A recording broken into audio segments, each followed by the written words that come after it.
and welcome to another live stream. In fact, the 4 weeks anniversary of my live stream, so it's getting a habit right now. Let's have a quick look who is online already.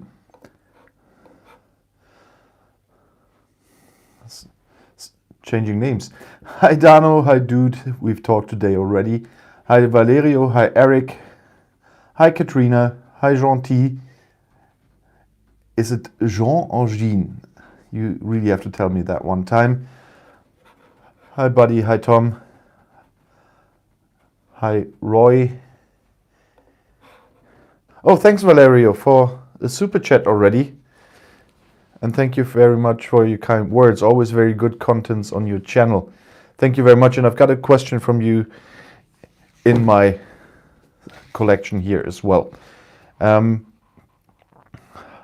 Franz. Guten Tag Wu. It's indeed 4 weeks already since I started making live streams. It really feels like yesterday, but I really like doing them. And you sent in quite a lot of questions beforehand. Just one word for that one.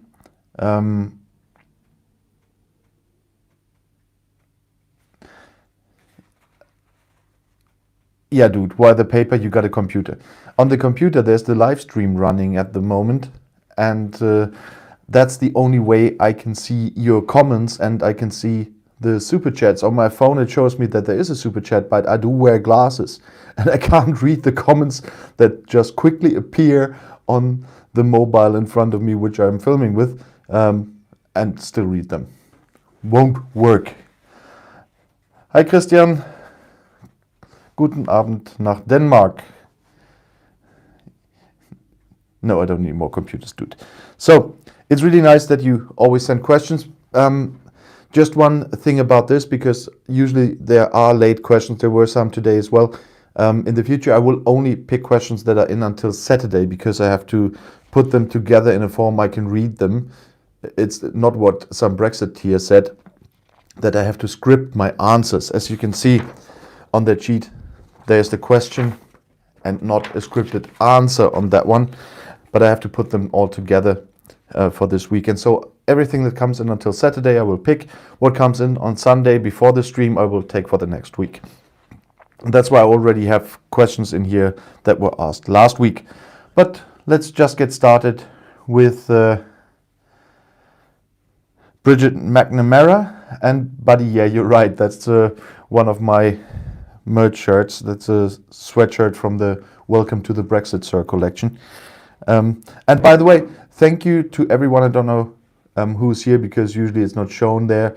The mug collection with all the different EU countries and the EU candidates is going really well. So thank you for that one. And I'm happy that you like them and got a lot of them already. And I've got 2 mugs here again because of water and coffee. I'm living on coffee. So Bridget asked, a new right-wing TV station is currently setting up in the UK. It's GB News, the British Fox News. Brexit is a result of unchallenged lies and opinion pieces. Is there a way to ensure fair discussion in media in the EU? The problem is, who defines fair discussion? Or who is allowed to define fair discussion? Because one of the most important rights is freedom of the press. And there's a very limited way where the state, and this is more a national state issue than an EU issue, should intervene. In Germany and in other countries, there are something like ethic commissions for broadcasters. But they really only can intervene if they go far above the line of what's allowed and what's not. But freedom of the press is really an important right, and I am absolutely sure that it wouldn't be good if the states would get involved in controlling the content of the media. We might not like what is broadcasted on many channels, but we have the same here in Germany. If you have a look, it's not about who owns that, but who's working there. you often can see in German media, for example, if you have a look who the people working at a certain paper or working at a certain station would vote for in an election when they are asked and stuff like this. So it is never unbiased. All kind of media is biased. Nobody can tell me that anyone can be completely objective. Of course, I'm not completely objective.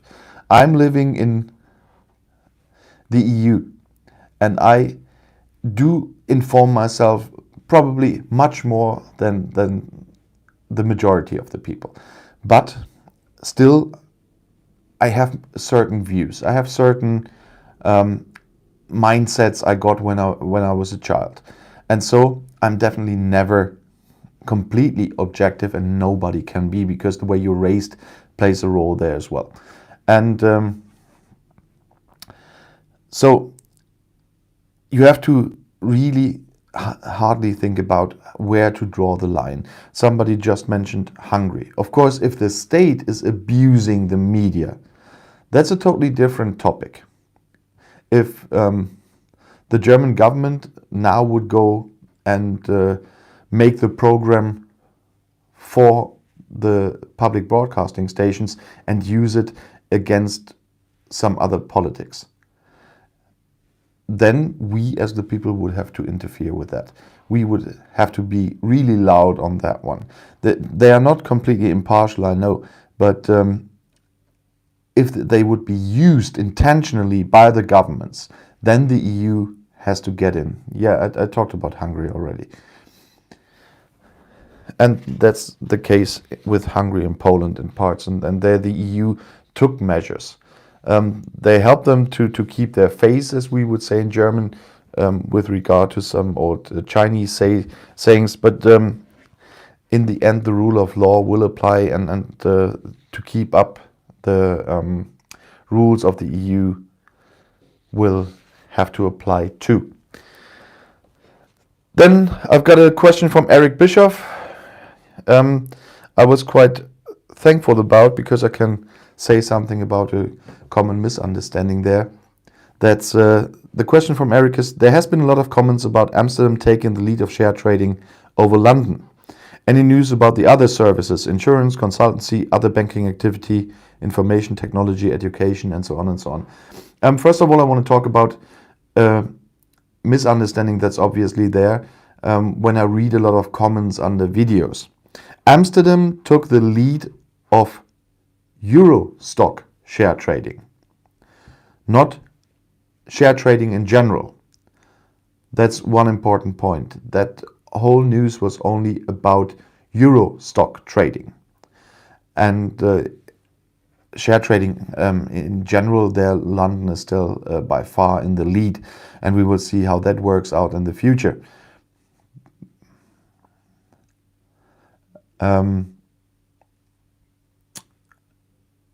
But this was only about stock share, EU shares. So don't mix that up, please. And the rest is, share trading is a day-to-day business. So on the next day, if you want, you can have the numbers what happened the day before.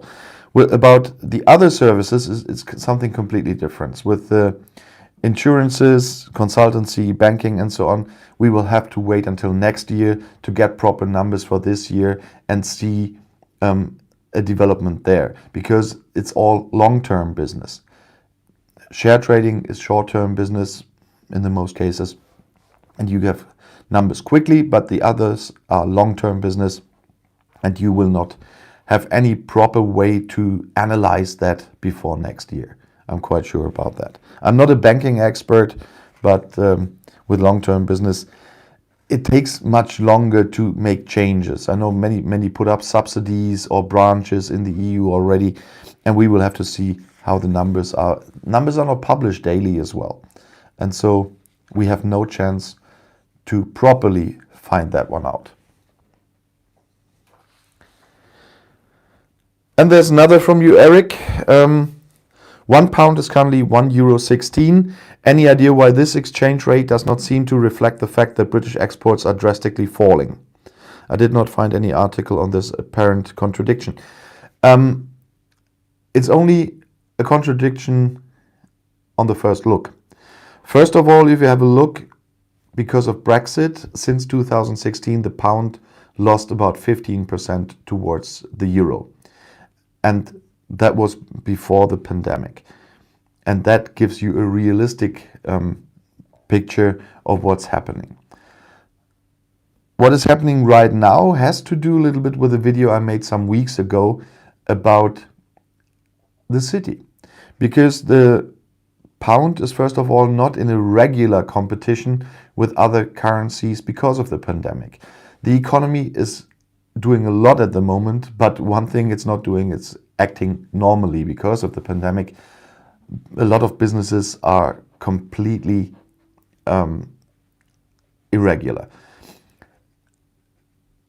And in this case, when all countries in the world are suffering from the pandemic, it makes a difference when you have those share releases of UK companies I talked about in a video, I think 4 weeks ago, that a lot of new shares are started in the city right now. They waited until this year to do that, and they all come at once at the moment. And that, of course, influences a currency of a country that is really relying deeply on financial services. And so we will have to wait and see the longer development as well.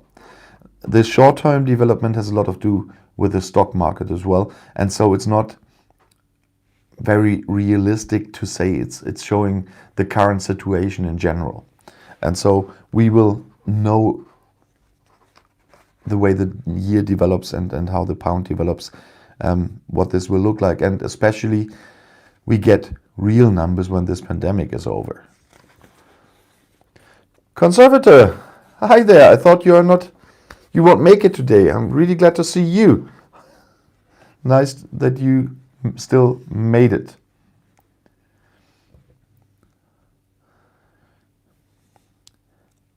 Then Christian Kruse, I've seen you in the chat already. I've got a question from you as well.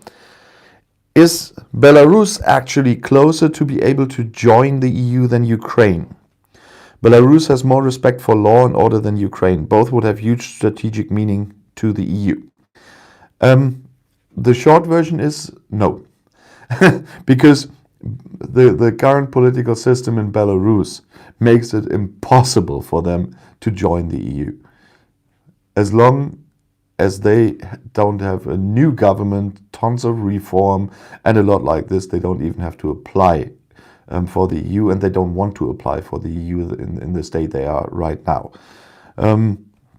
Ukraine is another issue. Nobody knows when or if the Crimea and the Russian issue will be resolved. And so you can't really make any prognosis on that, when that will be, when will they be able to. Will the EU let part of the country join? We did that before. Think about Cyprus. It's quite a tough question, but Belarus in its current state will definitely not be a candidate for the EU. And just saw, what about Turkey? Turkey was a candidate, but it's kind of the same like with Belarus. They are they have a customs union with the EU, but everything that had to come later, that was already being discussed and negotiated, was stopped because of the government of Erdogan. So for me now, Turkey is not a candidate anymore. That's why I mentioned that today. That's why I didn't even make a Turkey Cup with this question mark thingy. I never thought it was a good decision to have Turkey in the EU in the first place, but that's a political decision. But now Turkey developed in a way that it's not suitable for joining the EU, definitely. And so I don't have Turkey on my joining sheet at all. So Christian, I hope I answered your question.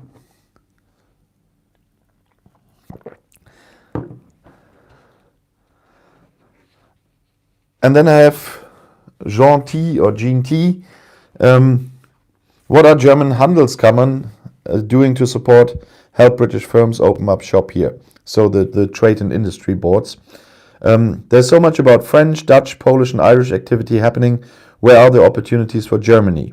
I was thinking about Hamburg being a port, the Tor zur Welt, so the gateway to the world, and being so British. Also so many ex-military bases that have familiarity in British culture. Yeah, especially in my hometown. But that's all gone, by the way. Where the British bases were, we are now building a lot of new flats and kindergartens and stuff like that. So we have 2 very large compounds where we have to develop right now in my hometown.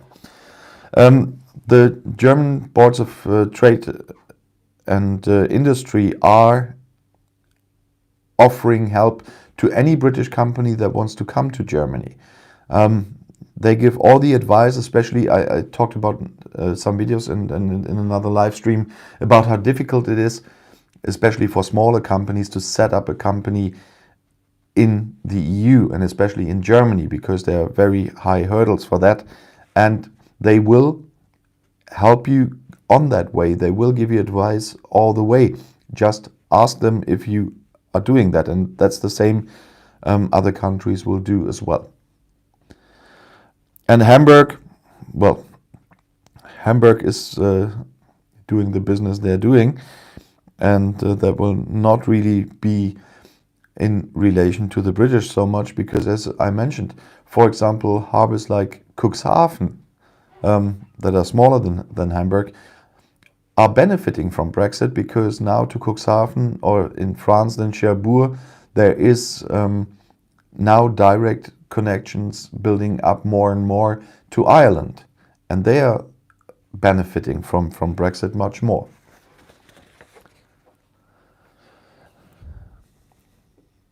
Yeah, then I have a question I left in, because that's always coming up.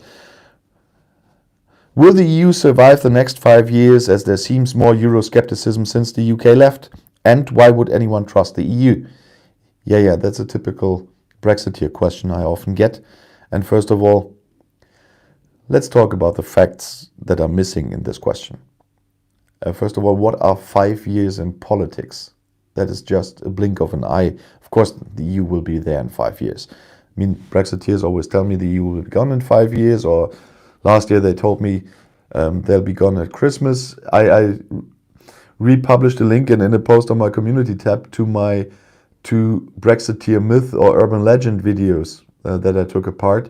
And there I was talking about all these people that said until Christmas the EU will be gone. Well, we're still here. And the other thing is, there seems more Euroscepticism since the UK left. No, it's the complete opposite. Since the UK left, because of Brexit, people are more pro-EU than they ever have been before, probably. Because the British showed everyone what a stupid idea it is to leave the EU. Not a single country in the EU is thinking about leaving now. The politicians, except some small right-wing groups, are talking about that. It's sheer madness to do that. And you see all the consequences coming up now. And why would anyone trust the EU? Well, it depends if you trust your government. They are always talking about the EU and the EU dictatorship over the countries. The 27 member countries are the EU. They make the decision for the EU. The Council is made up of the 27 member states, of the heads of state and government of the 27 member states. And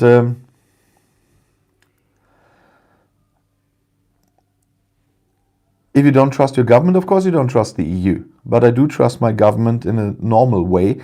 And that's why I trust them to do the right thing in the EU. Of course they do make mistakes. Everybody in politics makes mistakes. Show me one person that's perfect. Nobody's perfect. And the other part is, if you don't like what's happening there, and you are from a member country of the EU, write to your government. Get a petition rolling. Your government has a veto there. And if there's a development you don't like, try to find enough people to help you make your government veto that thing. No, dude, not even you are perfect.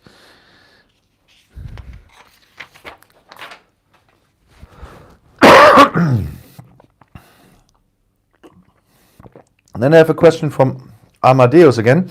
Are the SNP currently doing enough to promote Scottish independence?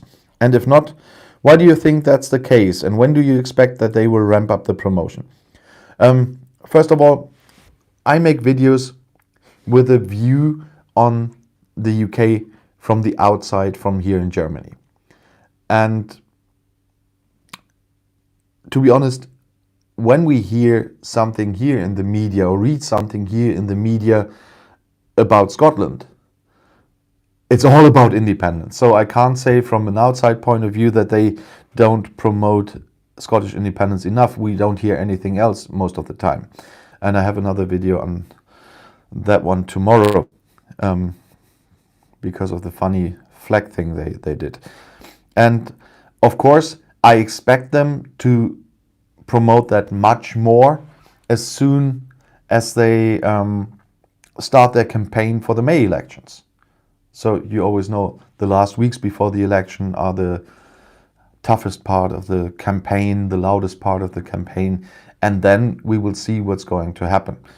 And that's when I expect the SNP to talk about this quite a lot in their whole campaign. To be honest, I'm not even sure what will be a lot of other topics in that campaign of all those parties that are taking part. Will be really interesting to see the other topics that have nothing to do with independence, what the parties will bring up in their campaigns. Maybe you have some suggestions. Quite interested what you think, what the other topics will be. Then, yeah, dude, we had some of your comments there already. And I've got a question from you, which is a bit outside the box there. Dead or alive, who is your political crush? Natalia Poklonskaya is mine. Well, first of all, I understand why you said that. And second of all, I don't have a political crush. There's nobody I fancy. But of course, when I grew up, I had a political role model. And that's one dude you probably will not agree on. When I grew up, the decisive figure here in Germany and in the party I grew up with was Helmut Kohl. And of course, he made mistakes, especially in the end of his career. But he was the father of reunification. We had a lot of politicians that time. If some of the others would have been in charge, and they made that very clear at the time, we wouldn't have had reunification, and we wouldn't have had it until today because of the decisions they would have made. Thank you, all shorts. I doubt that deeply, but thank you still. So I really had Helmut Kohl as my role model. Of course, I know how he did politics and stuff. I'm not doing that. I don't have a house right next to the Chancellery where I can invite all the others to have my evening talks and dinners and stuff like that. No, but the political direction he was going for, that was something we, when we were young, liked that time.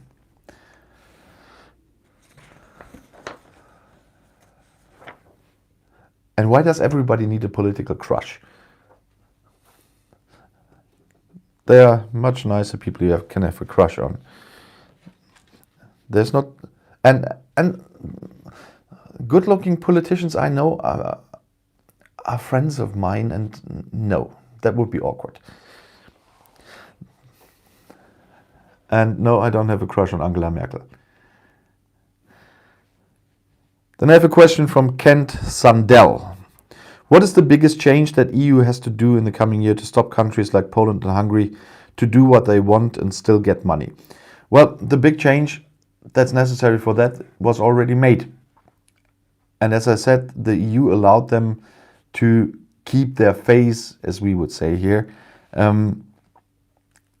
because they have delayed the problems for 1 year until the courts made decisions.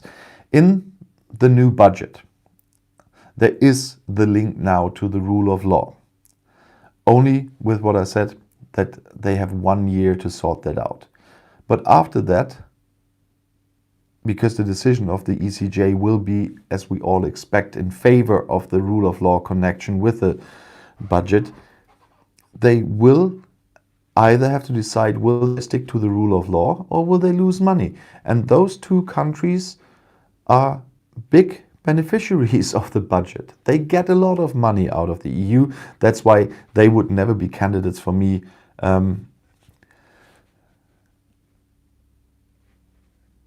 Conservative. Because that they won't think about leaving the EU. And there's a lot of saber rattling there. And they just want to stay in power with their parties. That's always the problem. When people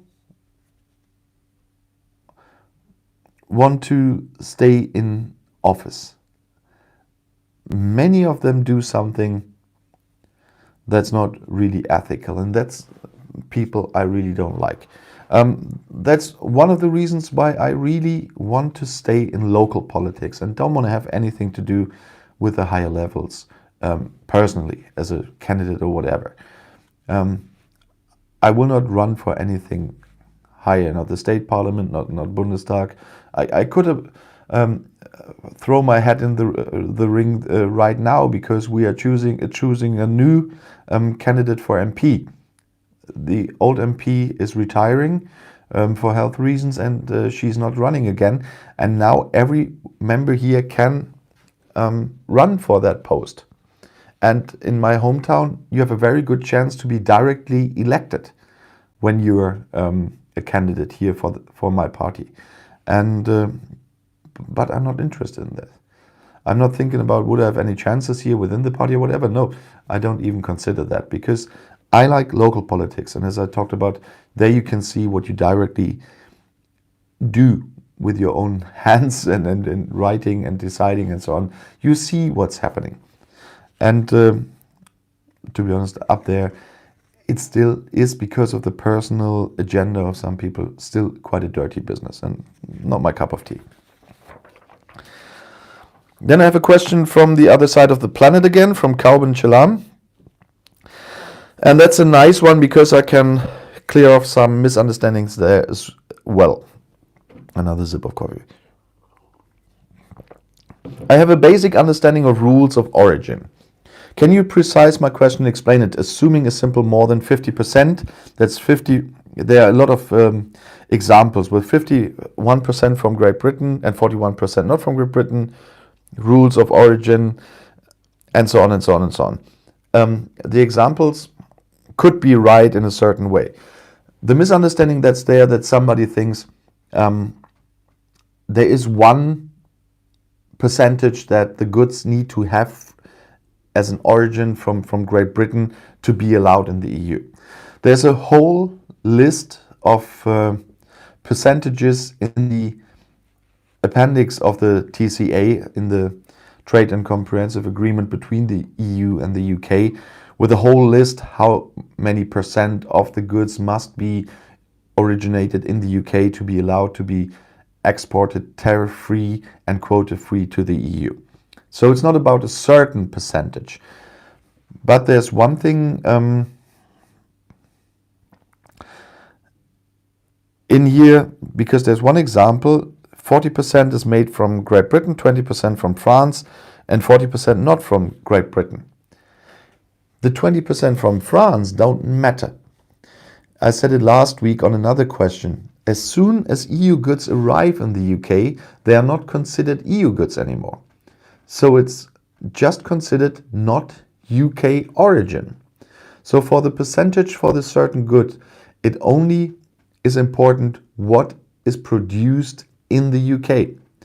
If anything of the other parts of that come from the EU or from the other side of the world, it doesn't matter. It is important what is made in the UK if they want to export it to the EU. Where the rest comes from, it does not matter. But once again, there is not one percentage for all the different goods. There are different kinds of percentages that you really have to have a look in the appendix of the TCA. But in every case, only what's really produced in the UK plays a role. The rest doesn't matter where that came from.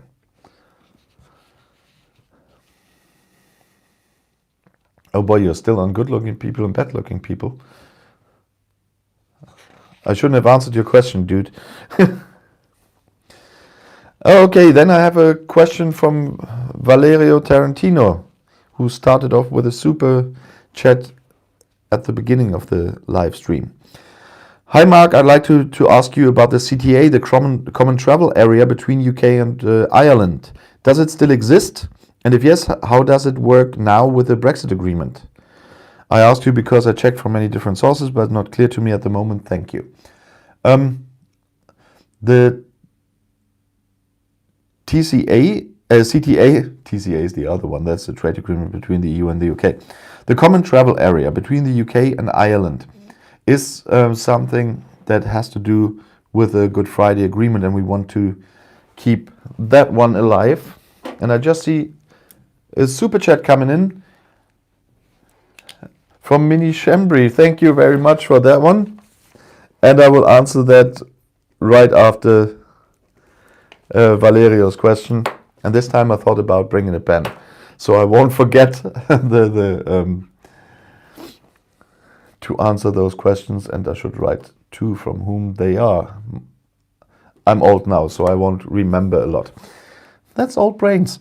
Well, it was a common travel area. That's a agreement between the UK and Ireland, and it still applies. That's one of the things that keep up the Good Friday Agreement. And for those who don't know, people from the UK and from Ireland can travel to the other territory, they can work there and so on. And that still stays. All the other arrangements were made by the nations as well.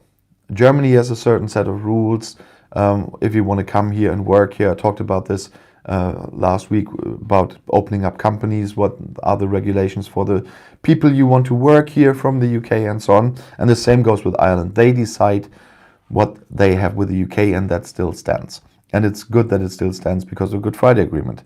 The difference now is the people from the UK that are free to work in Ireland or free to move freely in Ireland cannot just travel to anywhere in the EU from Ireland without limits.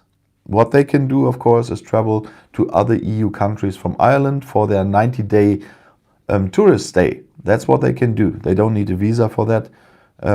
As tourists, they can travel to any EU country for 90 days in a 180-day period, no problem. But they cannot just move to another EU country and work there.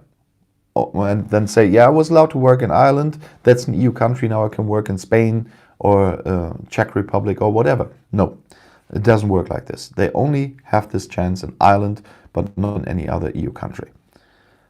So Valerio, I hope I answered your question there. And then I quickly go back to Mini Shambri, the basement, for those who haven't got this from the chat now or haven't been here last week. Last week was quite an exciting Sunday right before the live stream because the washing machine of our neighbor flooded our whole basement and the basements of all neighbors around. And so I had a lot of damage there and a lot to do on the day already. While I was filming the live stream, I had that much water in my basement, and well, everything was gone anyway. They were still pumping the water out of my basement while I was having the live stream, so it didn't matter, so I still could do the live stream. And after the live stream I went down again and could really look at the whole damage. As you can imagine, if you put a lot of boxes on top of each other and the bottom boxes get completely soaked. What happens in your basement? Yeah, bing. I had a lot of damage there, but fortunately in the meantime I found out that the regarding neighbor has an insurance, so that should work out, although I don't get the new price for all the things destroyed, and it was quite a lot destroyed there. And for my Lego friends, be strong. Several of my Lego sets have been destroyed because I was redoing this here, and two of my printers were, because they're quite sizable, they were in the basement because I was working here, and I'm still not finished here because this week I spent in the basement instead of continuing here in my studio, and everything was soaked with ink. Yeah, Lego is waterproof, but if you cover your Lego with ink, it's not that good anymore. And anyway, even if that wouldn't have happened, it wouldn't be worth anything anymore, because the real Lego freaks will know that without the boxes, the booklets and so on, it's worth nothing anymore. But it was also all covered in black ink because the printers were really rinsed with hundreds of liters of waters that were spreading ink all over my basement. So I cleaned up my basement now, and everything that was destroyed went into a big container we had outside the house. And now we have to wait what the insurance does, but they still want to talk themselves out, of course. But you all know how insurances work. So, but I only talked about this because Minnie wanted to know. Now you know, and I'll still be dealing with that for quite some time. And I brought this stuff I could save up in my flat, and I haven't brought that down already. And I'm, as I said, not finished with my studio yet. But comes time, comes work. It took me really the whole week, besides filming and all the things, all the other time I spent in the basement clearing that up. So then I have a question from James Kent 8, or whatever. I don't want to read out emails. Would a new link to Northern Ireland need to have passport control as the terminal, as Ireland is in the EU customs territory? Also, are towns staying twin between EU and UK after? Okay, that's two different questions. So, the new link to Northern Ireland probably means that tunnel they are discussing now again. They're discussing that for a long time, but now they brought up again, and I made a video about that one as well last week. That wouldn't really change much, because if you go from Scotland to Northern Ireland, the border in the Irish Sea is about checking goods in case they are transferred to the EU, in case they're going to EU, but they're not checking if people from the UK are going to Northern Ireland. That still is an issue about the whole thing, but we don't want a physical border between Ireland and Northern Ireland because of the Good Friday Agreement. The EU is not a signatory of the Good Friday Agreement. That's what many people in this discussion always forget. That is a thing between Ireland and the UK.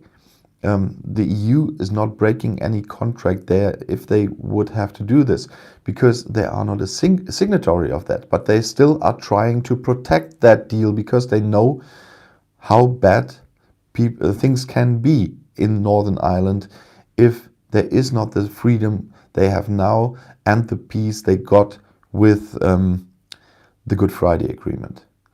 And as we partly have seen, it is still a very volatile peace. And so we don't want to risk that.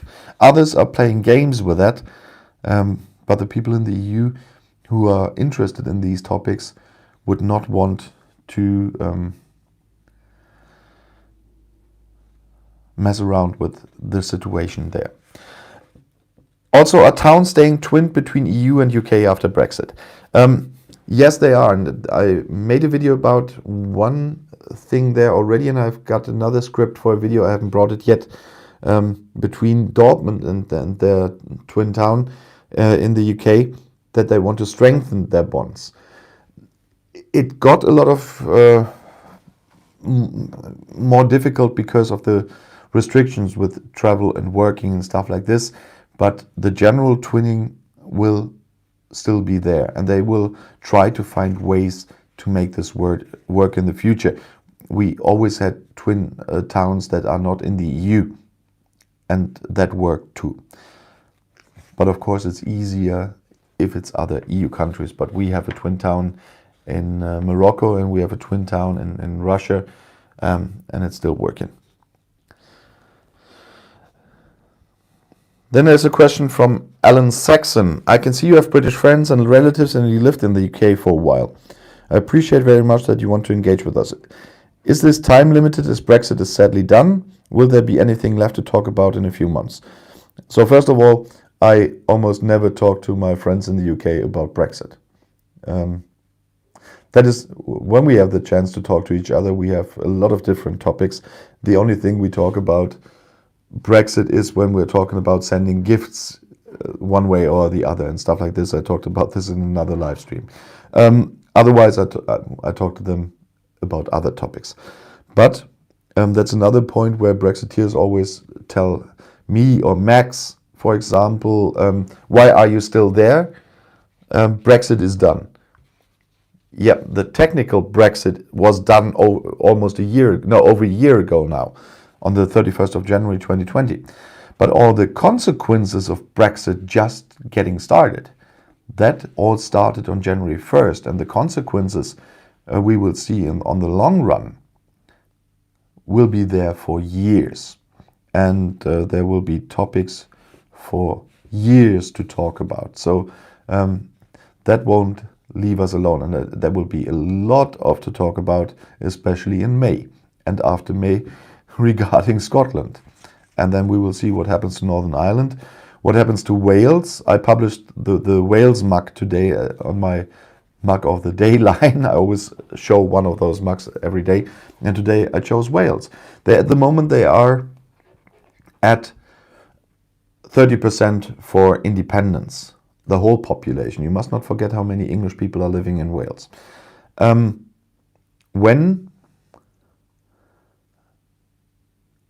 Just be hypothetical here. If Scotland leaves the Union and then Northern Ireland gets reunited with Ireland, what do you think will happen in Wales? Take that finger. Then it's really likely that we will see something else in Wales as well. And so, who said that? I wish you very interesting times ahead of you, and we have very interesting times ahead of you. And a lot of consequences from Brexit will show up after the time. It didn't all happen on January 1st. Not to forget, we still have a lot of transition phases running at the moment. The TCA is not fully in charge now. There are many things that are not running like they will in the future because there are transition phases. They were on data protection, they were on services. There are still no checks and controls on the British side for goods. There is a lot still to come that we don't see now, and there will be more impacts on both sides because of that. Then I have a follow-up question from Kauban Chalam to his rules of origin question. What is there to stop people lying about the origin of their product? Well, except you are a company that is a so-called trusted company where the EU has dealt with you that much that they say you can sign that yourself and we believe you. There have to be independent certifications for the rules of origin. And you can't just say it's that. You have to prove to that authority that everything is originated in the UK, or that percentage of that product is originated in the UK. You have to prove that. You can't just tell them, yeah, it is, and then they have to prove no, it's not. No, you have to prove. And so there is not a big chance of lying, except for the trusted companies. But they wouldn't do that because they risk a lot, because losing that position as a trusted company would bring back a lot of bureaucracy and a lot of cost, of course, that the EU in this case. In other cases, the same with other countries and other institutions. When they trust you, you save money because you can just make the certificates up as you go, say that's there, we got it there, blah, blah, blah, and you have easier ways to prove that. And so they won't risk that. So I don't see many doing that. There's always a few who try to cheat, but I don't think that it will be so many there. Then I have a question again from Capricorn 1970i. Are there any figures available about the Brexit costs caused so far in the UK? How long could UK have paid the EU membership fee from this amount? We partly have numbers on that, but no realistic full sum of that, because you have to think about what you all have to count in. You have to count in the cost for the new customs officers, and they haven't even trained and hired all the customs officers they need in the end. All the bureaucracy, the change in a lot of systems, then the diversions from some parts of the EU regulations. And we would have to rely in many cases on numbers the UK government would have to publish, and they haven't published everything. So it's definitely what we know now, more than what they would have paid to the EU. I think I saw one thing, I think it has to do with the custom stuff. They could have paid their EU membership fee for 10 years or something without Brexit if they haven't got the cost now. So it will be by far more expensive than the cost. But the membership fees was one of those smoke screens in the Leave campaign anyway. If you think about what they paid in, then think about the rebate and think about what they got back for investments in the UK. There wasn't that much money left that the UK in fact paid to the EU. Of course they didn't get everything back. The net contributors don't get everything back, but the amount was never what Johnson and Co. used in the Leave campaign in their popular strike against the EU. And that's why they are still Brexiteers, still asking, how will the EU deal with the whole budget thing now that their second biggest net contributor isn't there? Well, the second biggest in the end anyway was France and not the UK. And on the other hand, Germany already took over that money. What was de facto missing, because we're not investing in the UK anymore and we don't give rebates to the UK anymore. We were just talking about, with some raises for the new budget, about 9 billion euros. And Germany took that over in this budget. And where they're also wrong is we already got that budget. It is completely signed, and even the restructuring and reconciliation mechanism has been signed last week by Antonio Costa, the Prime Minister of Portugal, who's at the moment in charge of the EU presidency. Portugal holds the EU presidency of the Council at the moment, and so he has to sign it, and he did after the Parliament voted on it. So it's all done. Now the member states can make their reconstruction plans and hand them over to the Commission, and that's it, and then they get their money. It's that easy. So they didn't even get that it already happened.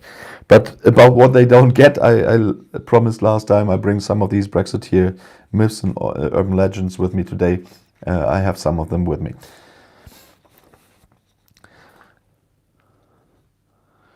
Then I have a question from, I don't know where you're from, that's why I probably will mispronounce your name. Your Cout? I don't know. Hi Mark, just wondering if David Frost will need a visa or working permit to renegotiate the deal with the EU, which apparently doesn't work out too well for the UK. Some general thoughts on this appointment will be also appreciated.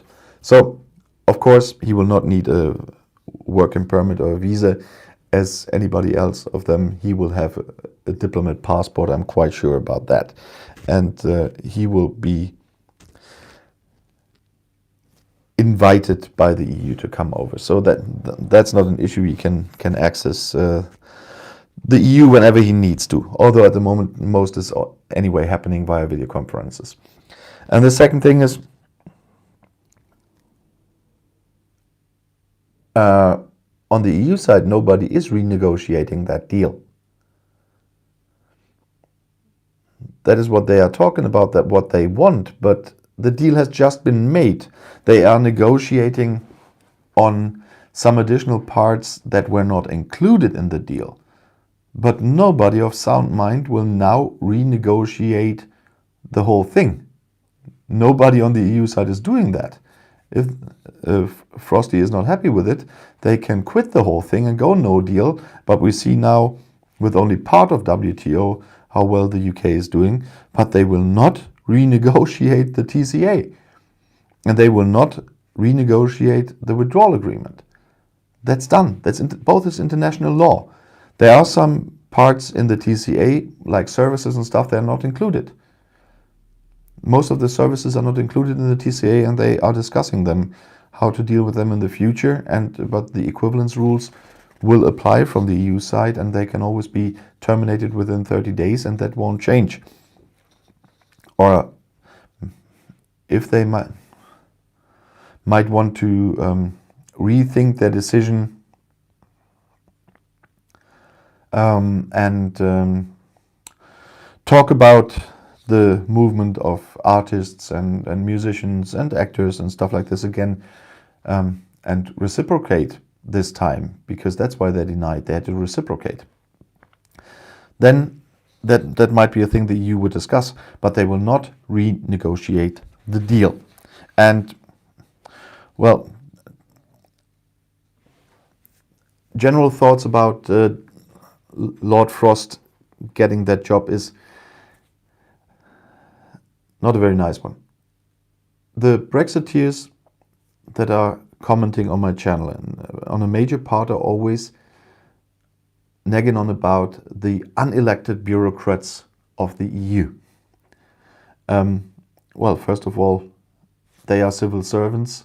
We don't elect the civil servants in my hometown, with very small exceptions. And the same is the case in the UK. But David Frost has never been elected. He was appointed Lord by the government and is sitting now in the House of Lords, where none of them is elected. And so that's just the fun and this two-faced way of discussing we see the whole time since 2015. Then I have a question from Fallout Clash of Clans to the mussels thingy. Hi Mark, in regards to shellfish, could the UK build a purification plant to sell their shellfish to the EU, or has it become a total ban? There's a thing about the wording we have to discuss. It has not become a total ban. It's not a ban, it's just, once again, one of the many things. I know how you mean that, because I've seen a lot of your comments before, so don't worry. But that's another natural consequence of Brexit and of the UK becoming a third country. They just didn't think about this before. Maybe they didn't think about this while they were discussing or negotiating with the EU, but that's, once again, is a simple thing. If you're not an EU member, your waters from which you can fish shellfish and then export to the EU are not listed within the EU. As long as you haven't applied for this, they have checked the waters and all the stuff like this. And that's the point with the purification plant, that wouldn't bring anything. The regarding law in the EU says, and that's one I picked out because I wanted to be precise there, such products may only be imported into the EU if they come from production areas which have been approved by the competent authority and listed by the Commission on its website. So it's not about the condition of the shellfish in the end before you can bring it into the market. That would make the whole thing very complicated. It is, in this law, only about the production area, and that also means the fishing area. If it comes from an area that is not listed as suitable on this special EU list.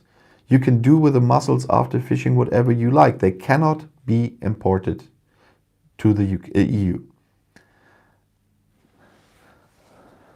And that's the point. So a purification plant won't do anything.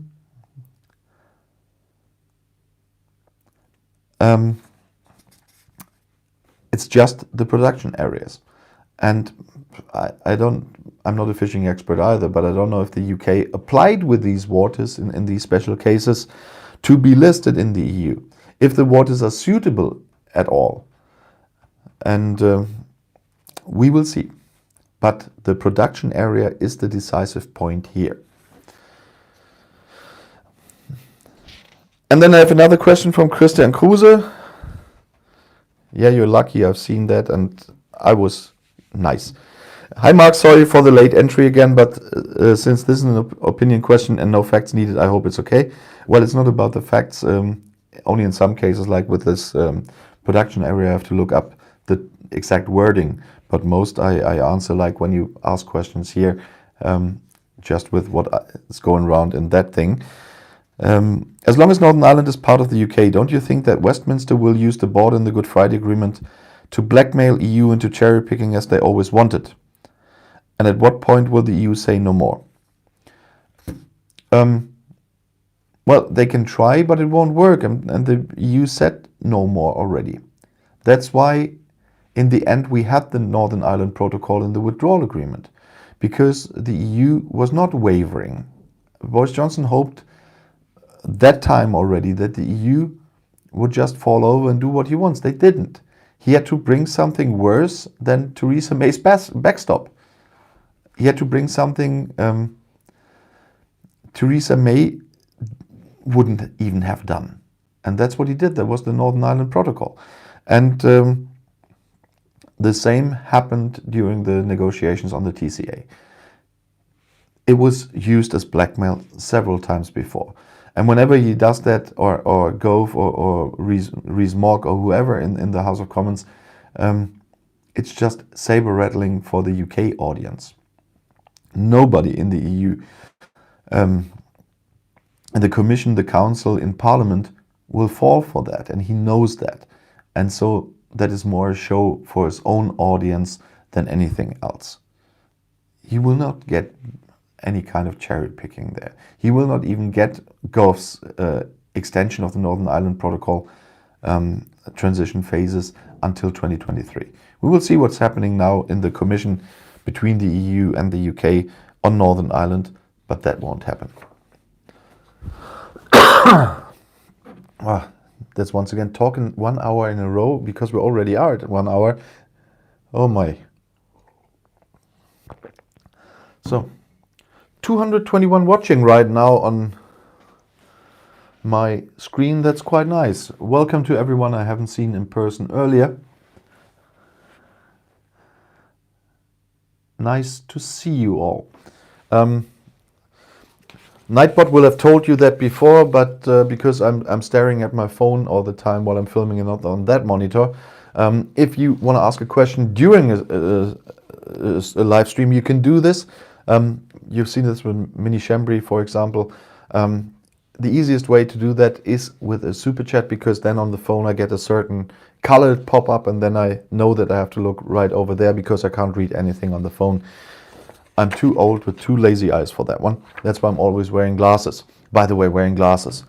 I don't know how many people are mentioning the lights in my glasses all the time. Yeah, that's the problem with people wearing glasses and doing YouTube. You need lights, and you need a lot of lights.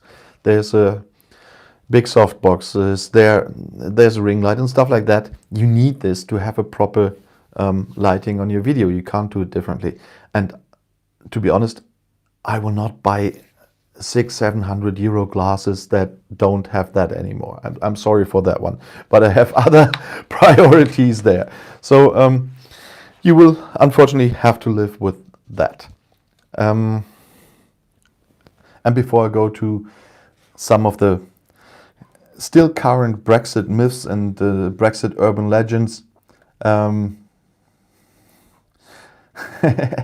I could do it with sunglasses. I have sunglasses with my glasses strength in it, but you wouldn't like that either because you wouldn't see anything of my eyes anymore.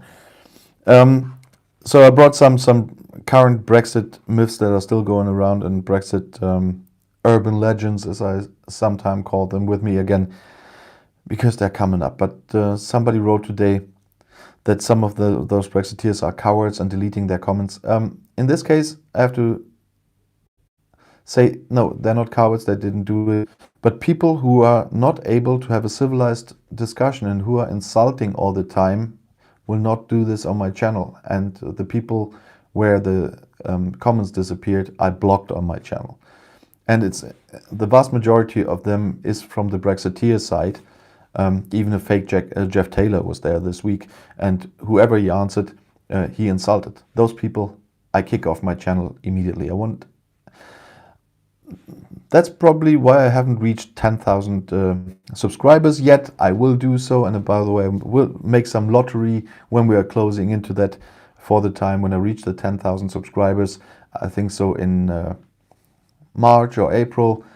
So I could have much more, but I kick these people out. Who is not able to run a civilized discussion will be kicked from my channel. I'm not doing this to be insulted, and I don't want my viewers to be insulted. I want to have a fun time when I'm doing this. I put a lot of work in this, and I won't have it. It has to make some kind of fun, otherwise you don't do this for a long time. And so I'm not accepting any of this behavior on my channel, and I kick those people out as soon as I see them. If they're moderate insulting, they get one warning. If they don't stop, they're kicked out. If they're totally insulting everyone, I kick them out immediately. So they didn't go on their own will. But I will keep that up in the future. I want you to have a good time when you discuss with others about those topics. No matter Brexiteers, former Remainers, now Rejoiners, or neutrals, whatever. If you discuss, I want you to have a civilized discussion with other people and not some bullshit going on. So, well, let's get to the fun part again. And I brought, first of all, the one that's the big smoke screen now for everything. You know that many of those hardcore Brexiteers are now smoke screening everything with one thing: vaccination. If I talk about travel, their comments is about vaccination. If I talk about trade, their comments is about vaccination. If I talk about data protection, their comments is about vaccination. And they're even writing bullshit. UK is doing great in vaccination, the EU is failing. That's once again how you put your statistics. I talked about this last week, and it hasn't changed this week. First of all, with one shot, you're not completely vaccinated. But I see another super chat coming up before I go on with this. Kevin Slims, thank you for your super chat. Brexiteers wanted a divorce, but want access to the house, kids, have their laundry done, and dinner cooked every night. Yeah, it's kind of that. I always use another analogy. Is it analogy in English? That about the club. They don't want to pay the membership fees anymore, but they still want to use all the facilities. I guess that's the most common one. And yeah, that's more what the Brexiteers in the government and on Farage's side said. Oh, by the way, Farage, has any one of you ever had a look on the renamed Brexit Party, the Reform UK? The fun thing on their website is they obviously don't want to have anything to do with Brexit anymore, because they lied and failed in many places what they promised. If you look on their new website, Reform, whatever it's called, just Google it and you will find it. I had a look. There is nothing about Brexit. There's nothing about the whole shenanigans that are going on with the time after Brexit now, with the TCA and whatever. Only other topics that have nothing to do with this. So they want to sneak out the whole topic right now, not to be mentioned in the same connection with Brexit as soon as the next elections will be. And I heard they will run in Scotland. Oh, Umka, thank you very much. Another super chat. It's funny to see how British press narrative about EU looks very same to Russian propaganda against EU. Well, as we all know, I'm not so sure about the British press. I still think there are differences in different papers, and the Express is one thing in the UK, but we have the Bild Zeitung. That's nothing better than the Express. But a lot of those commentators with only populist Brexit headlines under videos, many of them definitely are Russian trolls, or where are all these trolls from now? I think in Bulgaria or Romania they have some of them now. So it's some stuff is coming from there. And of course the vaccination smokescreen now is working the same. But what I wanted to say is, of course you can say now 15 million people have got their first dose in the UK. Yeah, that's nice. And there are some developments in the UK I'm talking about in videos. I've got a little bit more of corona videos tomorrow because of the vaccination, because of the impact on the current impact on the 80-year-old and older and stuff like this, and what the WTO is demanding from the UK at the moment and so on. So there's a little bit more about corona tomorrow than about Brexit. But the point is, you are not fully vaccinated with one shot. And there is a reason why they say you have to get your second shot in a certain time. In some cases, you can extend that a bit, but you can't extend that indefinitely. So the whole thing is more a political thing. I think it's a complete waste of resources and a waste of people's patience to make a race out of this and use this for politics. I'm not saying one side is doing better than the other, but I want to put everything they are using in relation. Because the number of people fully vaccinated with 2 doses is, in the meantime, I didn't have a chance to look up the numbers today, because on Sunday there's always some missing, because German bureaucracy is not working in many cases on the weekend, so we get the proper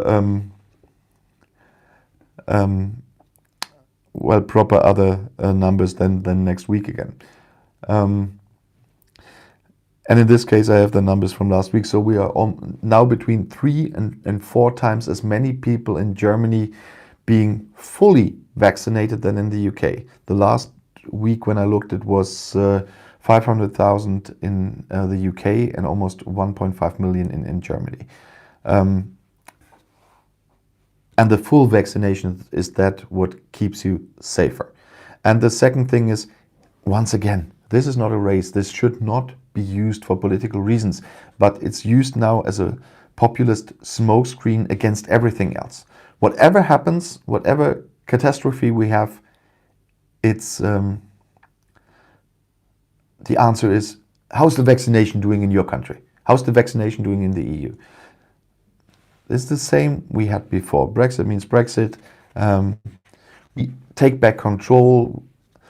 Yeah, it's happening, but we have our sovereignty. So vaccination is the new sovereignty, so to speak. So it's complete bullshit.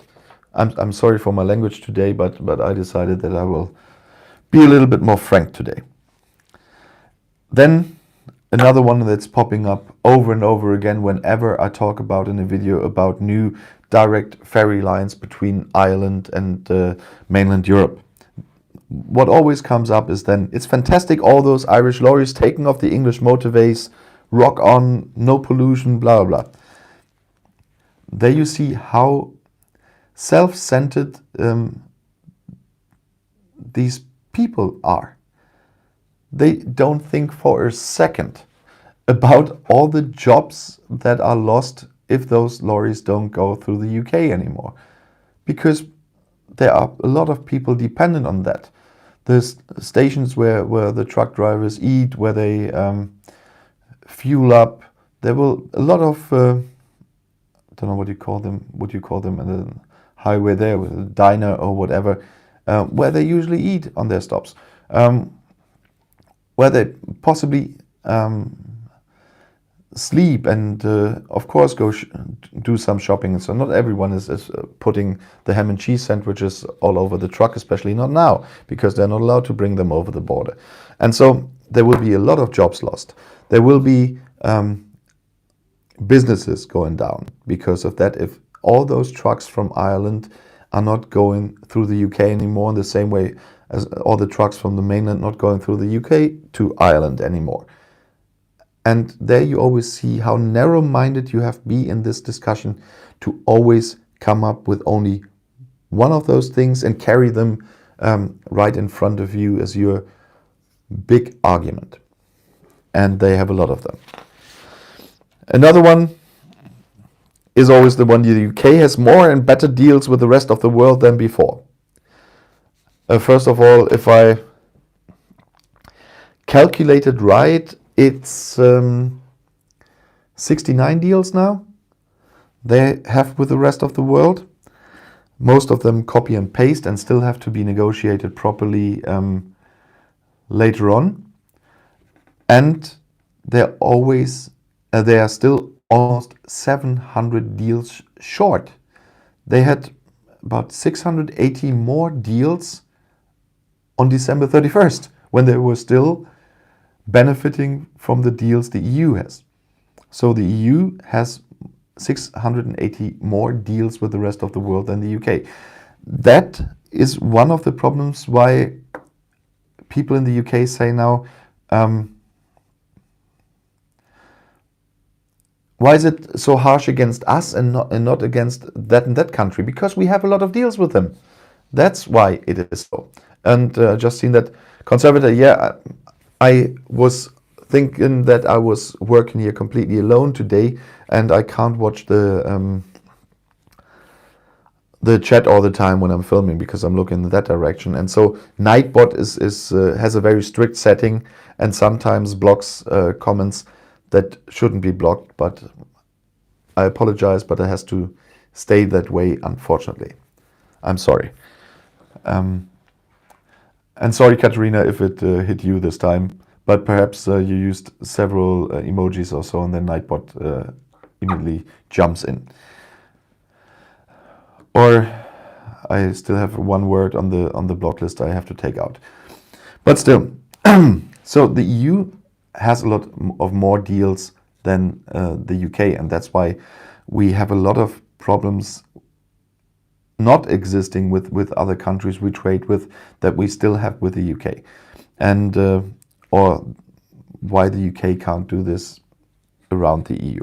So they still have to negotiate a lot. And the last one was Albania, I guess, and that probably will not have been a very big one. And there we are at another point, completely connected already. We have, that's what the Brexiteers say, we all have a red tape because the EU punishes the UK. No, there is not a bit of punishment. The same with this Shellfish we had earlier. That is just the natural consequence of Brexit, the natural consequence of being a third country. And that's what the UK chose to be, and that's what the UK is now. The UK is, from the point of view of the EU, now a third country. And they have to live with the consequences for third countries.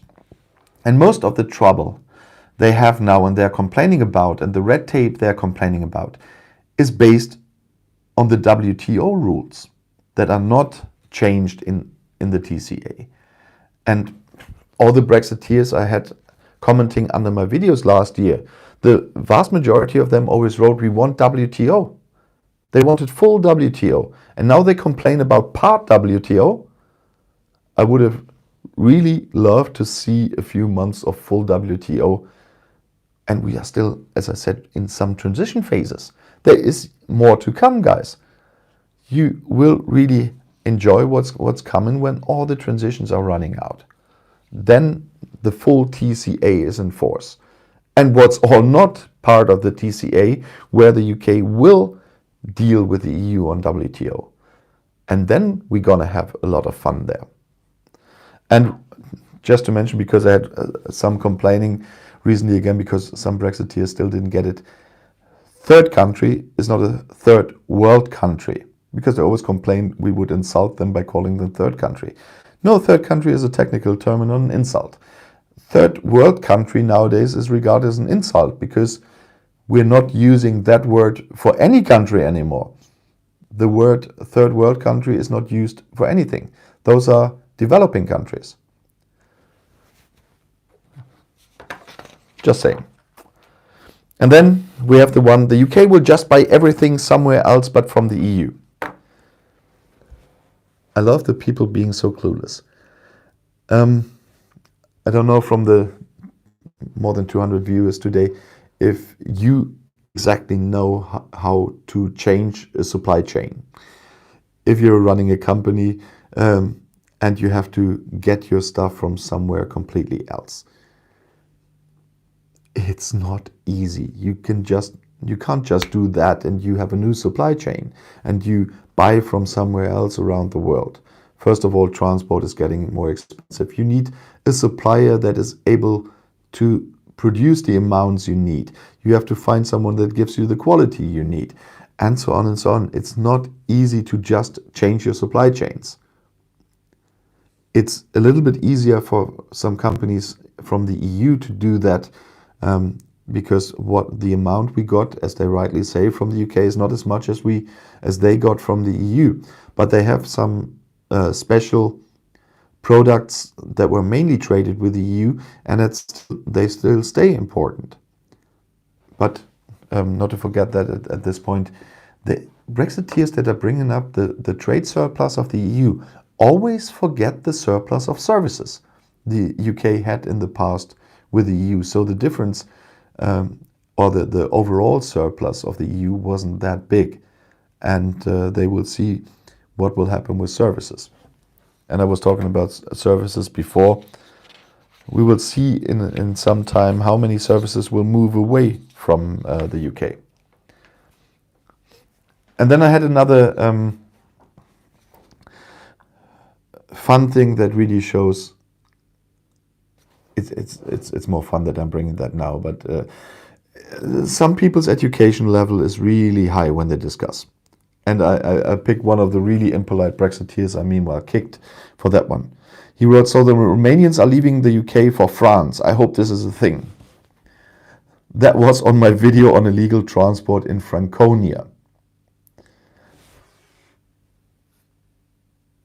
On the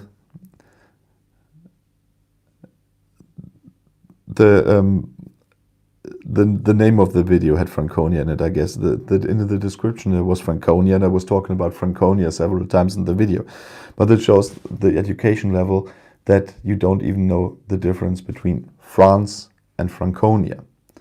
Just saying. And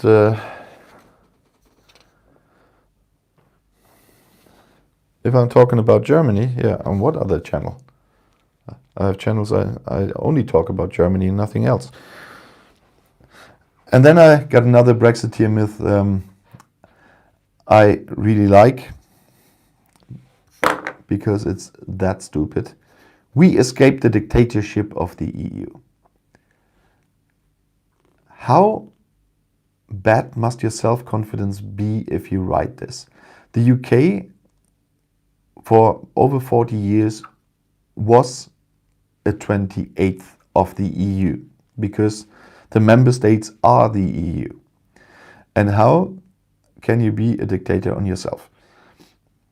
Well, philosophically, yeah, you can. I know, don't start that one. If I have any philosophers here, please don't start. I know you can have that discussion. But still, the UK for over 40 years had influence on all the decisions of the EU. They got opt-outs on some things because they didn't agree with other things. They had the chance to veto a lot of things in that time. And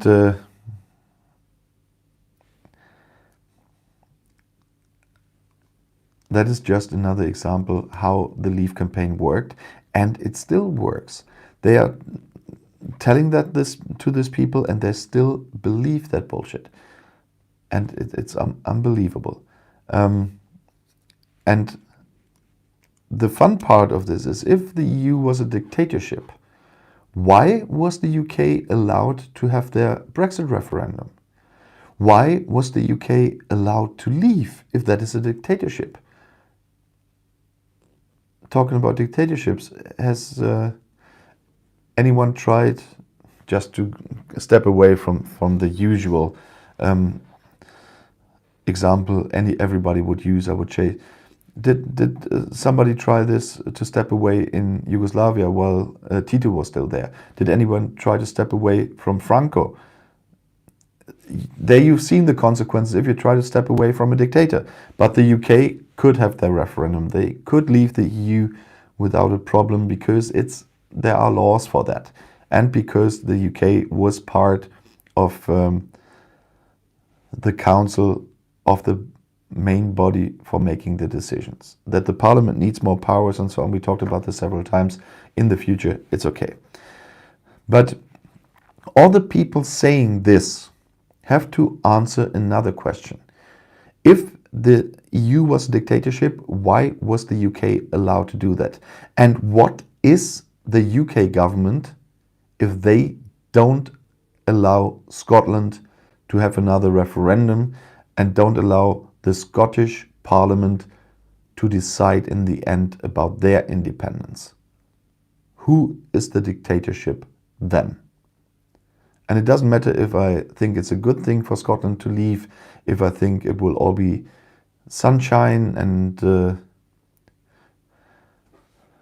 gold on their way there, but they have to decide what they want and what is the UK government if they don't allow this. And that's a question they have to answer.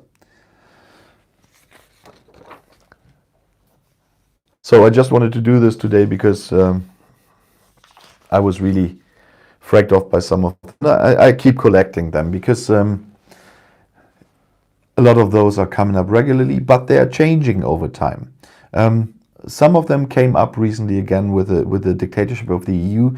They didn't have a lot of other arguments but vaccination at the moment, of course, and red tape punishment, so they brought back the old EU dictatorship one. It was gone for some time, but now it's back. And we will see in the next weeks what is going to happen in the future.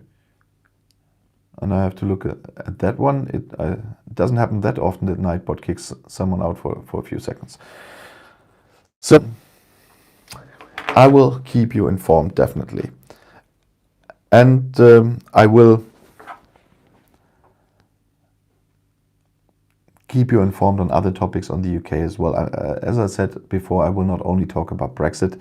The name of the channel, and I know, Conservator, you will complain again about the length of my name, but I had to put it in the name with Brexit as well, for people to make it easier to find the channel when they're looking for me, because I have several channels, even in German, with my name on, just the different spelling, because the S in German is a certain letter that doesn't exist in English, and I use that in German, but for YouTube it's both the same. So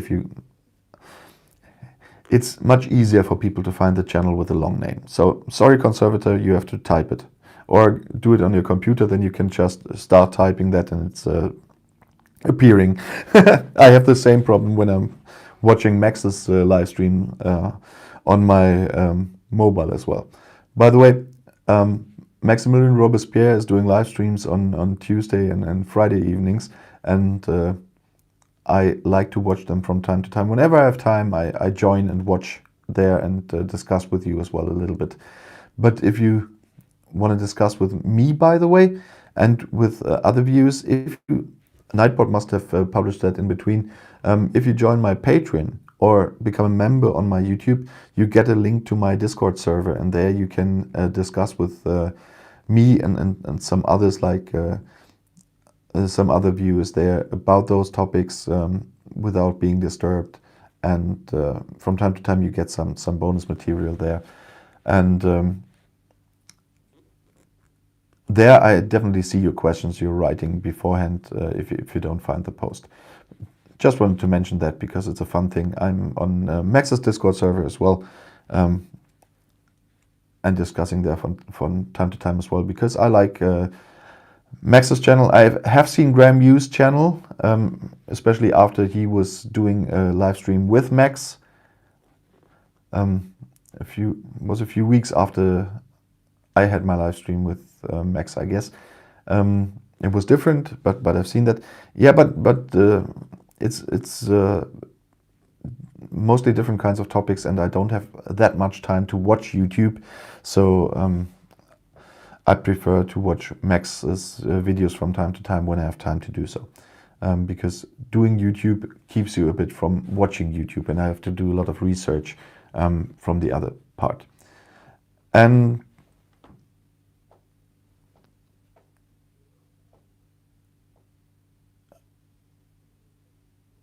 I don't get that one. Yeah, Jean, I know the names on the phone are really weird. But so as I said, I really do like doing those live streams. It's almost 1.5 hours again. Time was running today, so I think it's long enough that I kept you waiting here and listening to me. I will definitely try to keep this up as a regular thing on the Sundays, and we will see us definitely, if you want, on next Sunday at 6 p.m. CET. Again, there will be a post tomorrow, of course, where you can start leaving questions again. I will pick some other stuff as well for the next live stream again. I will talk about, and I hope I'll see you all there again. Thank those for the super chats again. It's always nice that you are supporting my channel. You can do this in several ways, as I said, as a Patreon, as a member, getting yourself some goodies. Of course, I'm always using the Germany Cup. I'm sitting here in Germany, in Münster, in North Rhine-Westphalia at the moment. And I will see you soon again. But for now, I want to thank you all again. Thanks all of those who are always sending in questions. They are really interesting as well. And I will later on read what you were doing in the live chat during the time. Always afterwards, I read the live chats in a quick version and have a look how nasty you've been. So, see you in my next video tonight at 9 p.m. CET. No, 10 p.m. CET. There will be another video, of course, as usual. And live, I'll see you again next Sunday at 6 p.m. CET. Have fun. Have a nice rest of the weekend. And I'm not watching the Krimi today, Jean. Thank you very much and bye-bye. Auf Wiedersehen.